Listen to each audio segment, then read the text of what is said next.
Aluminum Company of America, the nation's leading producer of aluminum, presents that exciting headline game, It's News to Me.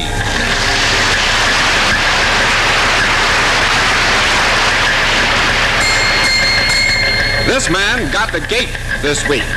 Do you know the story? Do you know why these flowers were in the news when they were waiting at the end of a quick trip? A lot of people were up in the air this week over this kind of rock. Do you know why? Here to tangle with these questions and many more are Quentin Reynolds, famous author, commentator, and editor of United Nations World.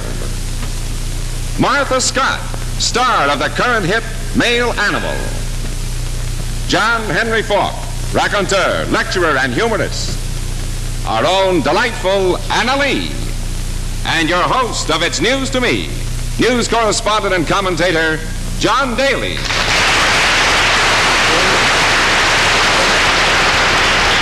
Good evening and welcome to It's News to Me. Tonight, once again, we're going to watch our panel answer news questions when they can, make up the answers when they have to, and our experts will play against contestants chosen from the studio. So may we have our first contestant, please?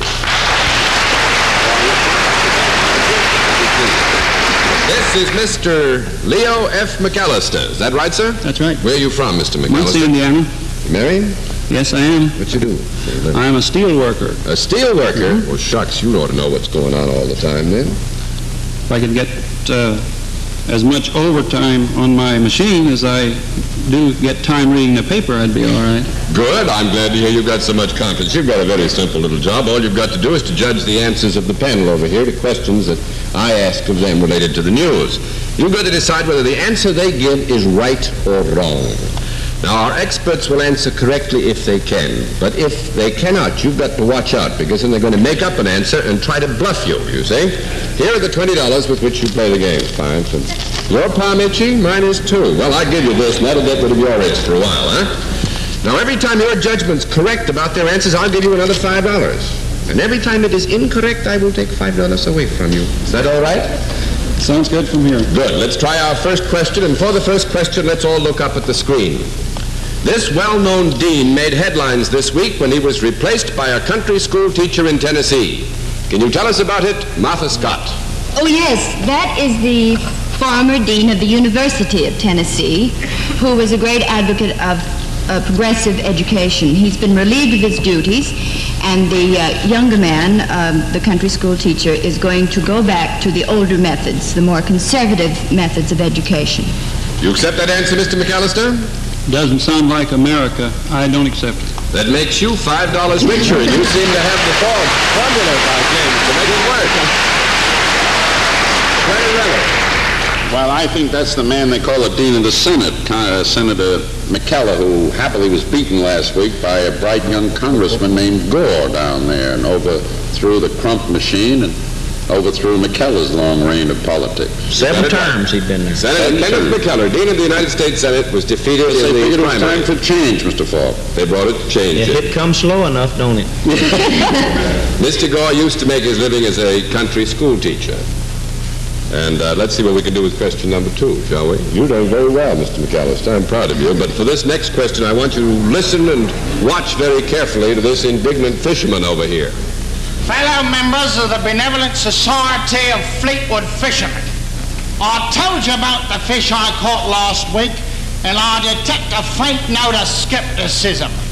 Now I'll describe once again for the doubters my fish. From nose to tail, it was about 300 feet long. Shiny black skin. Weighed, I'd say, about 3 million pounds. And as he lay there in the water, it spoke to me with an Oxford accent. Now who doubts my story? And after hearing this vivid description, can you tell us what the story's all about, Quentin Reynolds? Well, I think Frank Wayne is such a wonderful actor, I never doubt his story. I hope mine will hold up as well as his. I think he was probably portraying a fisherman, Fleetwood. There's a Fleetwood in England.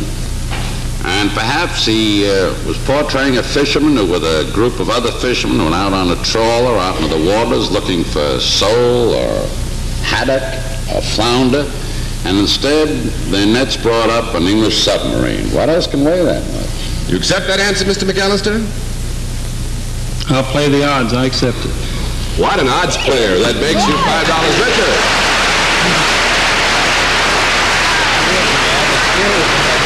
I wasn't sure of that myself, Mr. McAllister. You restore my faith in myself. In steel workers, you mean? A fishing trawler off Fleetwood, England, caught a submarine of the Royal Navy in its net. And as the trawler captain watched, this big undersea boat surfaced, mashed up in his nets and his lines and his gear, and the captain of the submarine said, "It's the biggest fish you ever caught." And the trawler captain said, "Yes, but it got away." That's an English joke. We'll have the laugh toward the end of the program.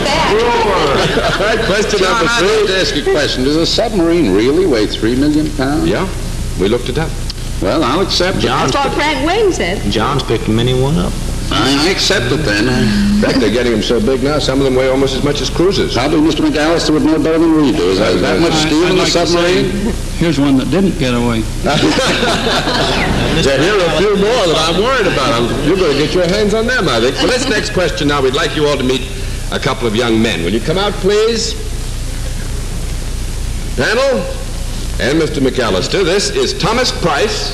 With him is Charles Logg. They're both of Rutgers University. They're in the news this week because of a pair of skulls. Suppose you tell us that story, Anna Lee. Skulls, He thinks there's a little skullduggery going on here. Of course, might possibly not mean that skull, but this kind of skull. And now I think I have it. Maybe these are the two men who won at the Olympic Games the other day. I think it was called rowing in pairs, when one rows one oar and the other rows the other. Do you accept that answer, Mr. McAllister? I'd like to see if they have any calluses on their hands. Let's have a look at the calluses. Yes, they do. I accept that. You accept that, the hardest man to get along with.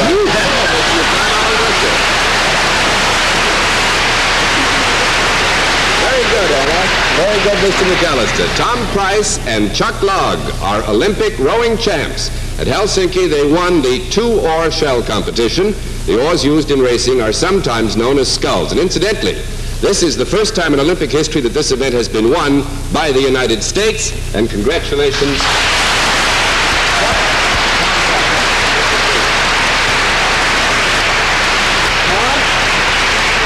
I imagine that you and Chuck must have been practicing for this in the bathtub as wee little ones like that. No, we didn't. I didn't become interested in rowing until last January. You didn't become interested in... You mean you haven't done any of this until last January? That was the first time.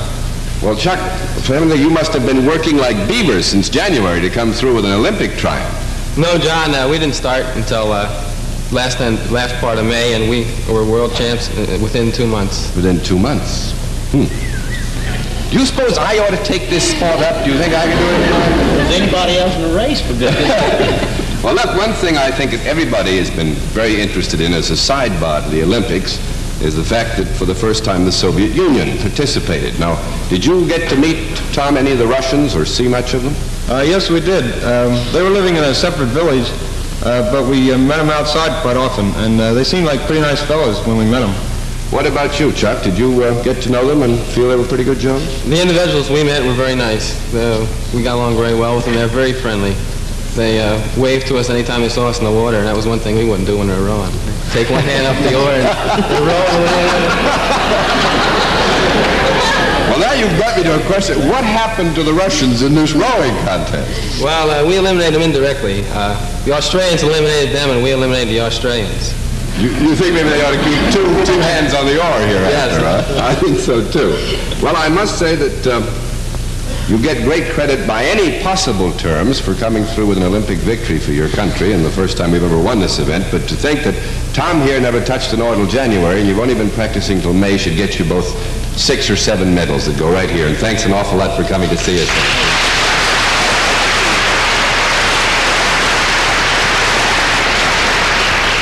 A few moments ago, the panel members had an opportunity to examine this piece of rock. Now, you can get a look at it, Mr. McAllister. This week, men were using clicks instead of picks to find rock like this. Now, can you tell us the story, John Henry Falk?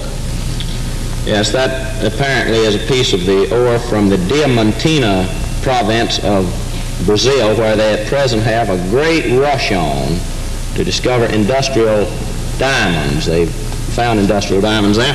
And the funny thing about it is they fly over in an airplane and take pictures with infrared cameras that on the negative shows up whether there are industrial diamonds in the areas that are the piece of stone like that, rather. They're looking for it. Do you accept that answer, Mr. McAllister? They might use an airplane, but I think it was up in Canada, wasn't it? Don't say any more. Here, take your $5.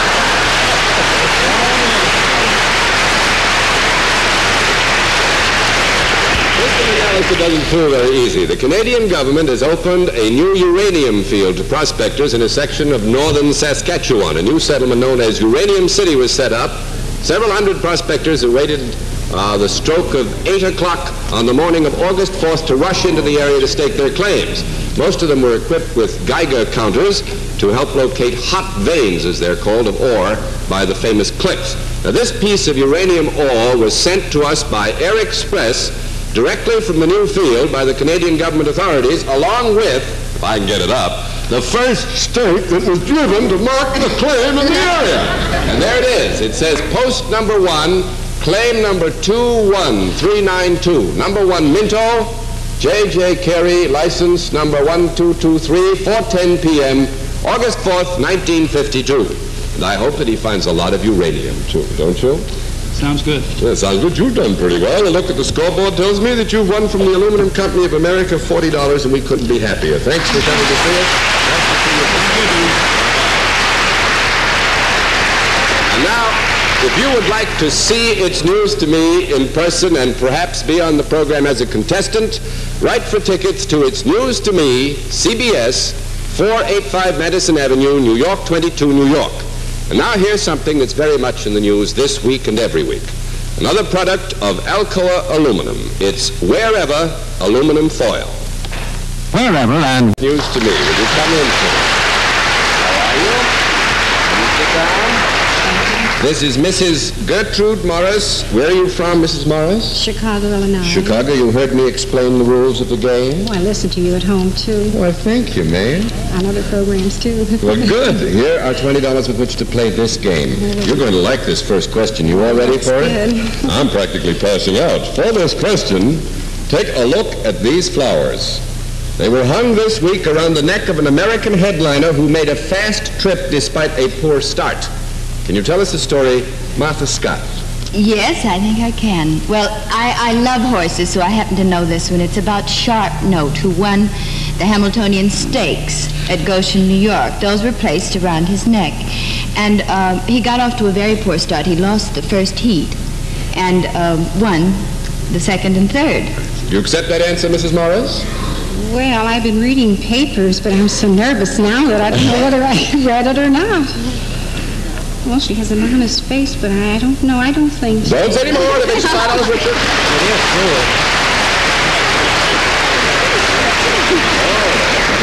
Actually, now you're going to have fun. You take a whiff of those. I'm about to go. These leis, or floral wreaths, are the ones that were presented to Secretary of State Dean Acheson this week when he arrived in Hawaii. He wasn't running in any races. And now, if you look up at our screen, you'll see the Secretary being decorated. In Hawaii, you know, Mr. Acheson met with the foreign ministers of Australia and New Zealand to make plans for the defense of the Pacific. His trip started off inauspiciously when his plane was twice grounded because of motor trouble. But he finally made it, and we want to thank United Airlines for flying these leis to us from Honolulu so that they could be on It's News to Me this evening. Thank you. Isn't that fun? Now, these other three I'll save for myself. I may have a date tonight. You never can tell.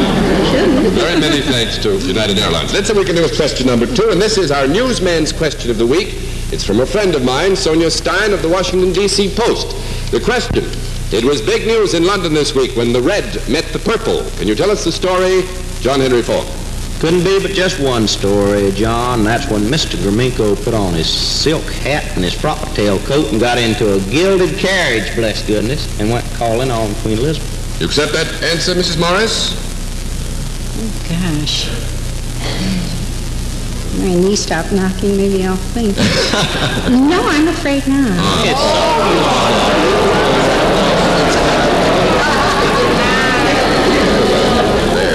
We'll get you some more in a minute. He was presenting his, I should have told you, honey, he was presenting his ambassadorial papers. And said he had everything on but a smile. That's right. He was rode in the gilded chariot. Just like Cinderella.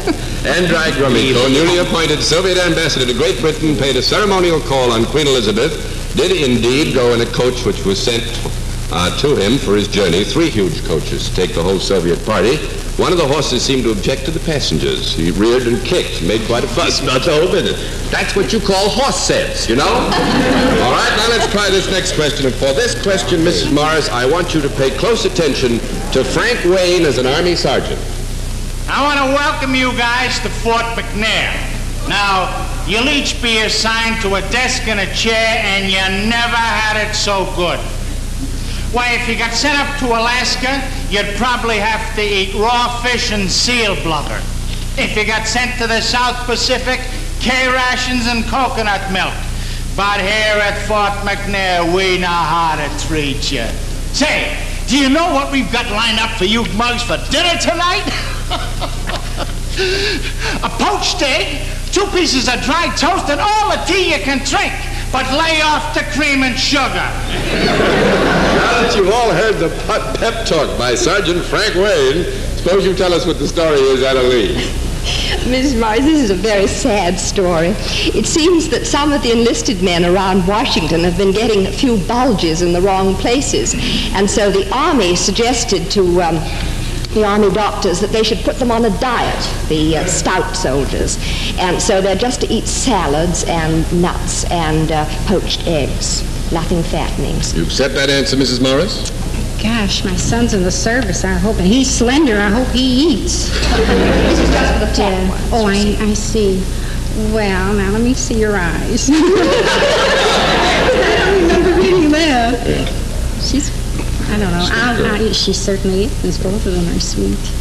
Now, that don't make me any $5 richer, though, does it? Well, you never can tell. She's a sweet girl. I'll accept it. Now, don't say any more.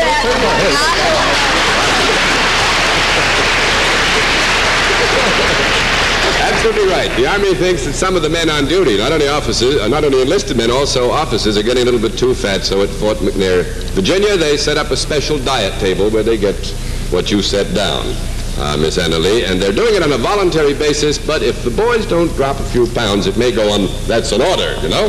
All right, for this next question, will everyone please take a look up at our screen. The young lady you see there was in the news this week when she persuaded a leading contender to withdraw from competition. Do you know the story? Quentin Reynolds. Yes, that involves the heavyweight champion of England, Richard Williams, yes, who came here last week. And negotiations were going forward for him to fight our heavyweight, Rocky Marciano. And in the midst of them, he got a cable from this girl, said she would marry him if he would give up fighting.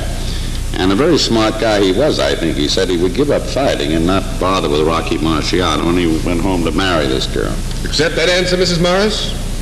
Yes, I think I will. Well, it's going to cost you $5. Let's see, John and Henry Falk. Why, Quint don't keep up with royalty doings, boy. That's the Duke of Dalkeith, Affiant. It's the girl he's going to marry. All right, kid, you go on. She's a model. That's right. Jane McNeil is her name. She's a London fashion model. This week she announced her engagement to Lord Dalkeith. He is an earl, and he had been regarded as the leading contender for the hand of Princess Margaret in marriage. Well, now, a look at the scoring tells us that you have won from the Aluminum Company of America $20. We also hope you had fun, because it was nice to have you with us. Bye-bye. Now, it's time to meet tonight's eyewitness, a person who actually saw a famous news event take place. Panel, let's see how fast you can uncover the event by cross-examining our guest. You may question for 15 seconds at a time, but when the time bell sounds like this, then the next panelist will take up the questioning. If you beat our eyewitness and guess the news story within 3 minutes, then our guest will receive $50. If you don't guess the story within the 3 minutes, our guest beats you and will receive $100. And now it's time to meet tonight's eyewitness, Mrs. Irving M. Poons. Will you come out, Mrs. Poons? Sit down. Now, Mrs. Poons, all I want you to do right now, if you will, is to tell our friends in the panel the month and the day of the event at which you were eyewitness. April the 23rd. Before we get started, let's let our home audience know the event. But, panel, you have the month and the day, April 23rd. It was Shakespeare's birthday. I don't think Isn't that fine? Well, maybe this was Shakespeare that she was dancing with. I don't know. Don't tell me he was there. Anyway, you should be all ready for the questioning, so you, Quentin Reynolds, start now. Did this happen in America? Yes. Did it happen in the East? Yes. Did it happen in the 1920s? No. During the 30s? No. 40s? No. 50s? No. Before the 20s? Oh, yes. I don't believe it. All right, Martha Scott. Well, was it a social event? In a way. Marriage, birth? No. Let's see. It's the fall. That's all. Did it have to do with a contest of any kind? No. Did it happen underwater? No. On top of water? No. Didn't happen on water at all, huh? Was it a... All right, Miss Lee. In any way political? No. Did it have to do with sports of any kind? No, I don't think you'd call it Show business? In a way. The theater? All right, Mr. Reynolds. The theater? Theater, no. In a way. Go on, In a Mr. way. Reynolds. The circus? No. Oh, dear. Some big spectacle of some sort outdoors? I don't think you'd call it a spectacle. We wouldn't call it a spectacle. No, all right, Miss Scott. Well, we've settled that it was between 1910 and 1920. No, No, we haven't didn't. settled that. Oh, well, in 1900 and 1910? No. What? This can't be. Yes, it is. All right, Mr. Ford. All right, but it was connected with show business. Yes. Was it connected with a play of any kind? No. With a moving picture of any kind? Yes. Before 1900, y'all? You mean these guys you look through there? All right, Miss Lee. This was a silent moving picture. Yes. Would it be Cimarron or one of those, the first Honey, I silent run before picture? 1900. Was it the first silent Yes. movie? Yes, she's right.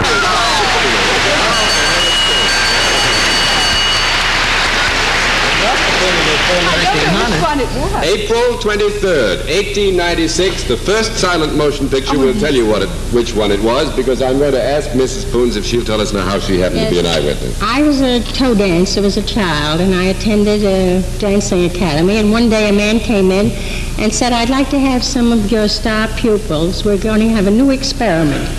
So I was one of the pupils. There were two of us.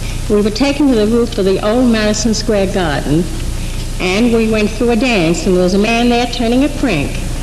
And we didn't think anything of it, never thought anything would happen. And April the 23rd, 1896, my dancing teacher notified my parents. Of course, I must tell you I was very, very little. Notified my parents that the picture would be exhibited at Old Costrin Fields, which is where Macy's is now. And I went there and saw myself dancing. It was all very crude, but it was a full-length film. So I witnessed the event and was a participant. And congratulations to you, and thanks for coming and sharing it with us on It's News to Me. It's been great to see you. Good night. Awfully good to see you. And now, if you would like to be, or rather, if you were an eyewitness and would like to appear on our program, tell us in a letter what event it was you witnessed, when it was, and send this information to It's News to Me, CBS 485 Madison Avenue, New York 22, New York. Now, if you look up at our screen, Ray Morgan wants to tell us about another product of Alcoa aluminum that's good news to everyone. Paint made with Alcoa pigments. Well, good to see you.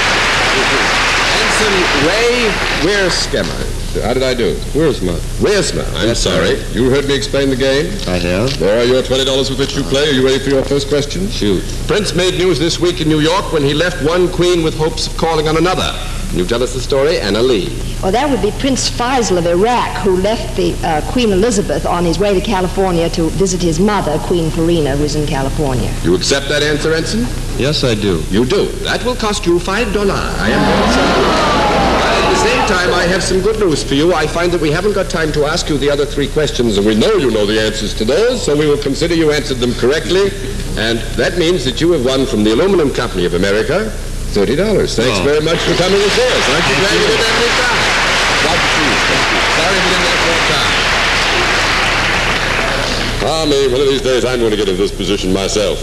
And so, we wind up the proceedings on tonight's session of It's News to Me. We certainly hope that the program has proved enjoyable and has sharpened your interest in the news. This is John Daly saying good night for Anna Lee, John Henry Falk, Martha Scott, and Quentin Reynolds.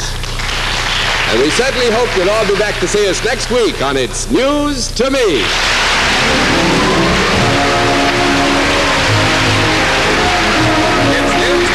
Been presented by Alcoa, Aluminum Company of America.